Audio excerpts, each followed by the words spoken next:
Mga ka-ATD, kung araw-araw kang bumabiyahe sa EDSA, magandang balita ito para sa inyo. Mas maliwanag na, mas ligtas pa ang mga istasyon ng MRT3.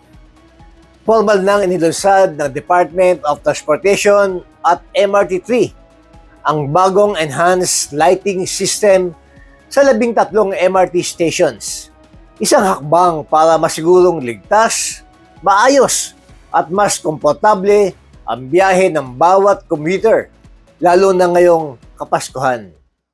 Mas maliwanag at mas ligtas na ngayon ang kapaligiran ng 13 istasyon ng MRT3 mula North Avenue Station sa Quezon City hanggang Taft Avenue Station sa Pasay City matapos ang sabay-sabay na pagpapailaw ng bagong lighting system nitong December 10.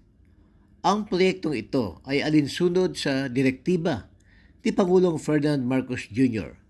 na tiyakin ang kaligtasan, seguridad at accessibility ng mga commuter. Ayon kay Secretary Lopez, bagamat tila simple, malaki ang epekto ng proyekto sa kaligtasan ng publiko.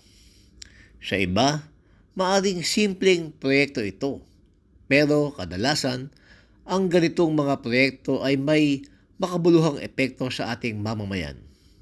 Dagdag pa niya, dahil sa enhanced lighting system, mas maliwanag na rin ang mga kalsadang dinadaanan ng MRT3, hindi lamang sa istasyon kundi pati sa paligid nito.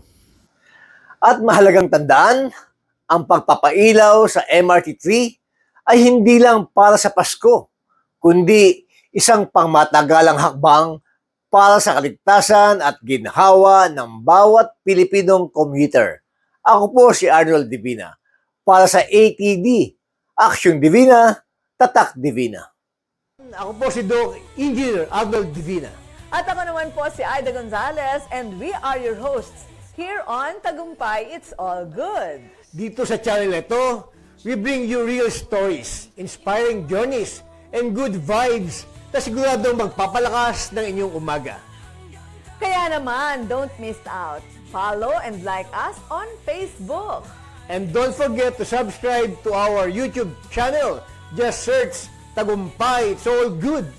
At syempre, share nyo na rin sa inyong pamilya, barkada at kapitbahay. Let's spread good news, good vibes, and God's goodness. Dahil sa Tagumpay, it's all good!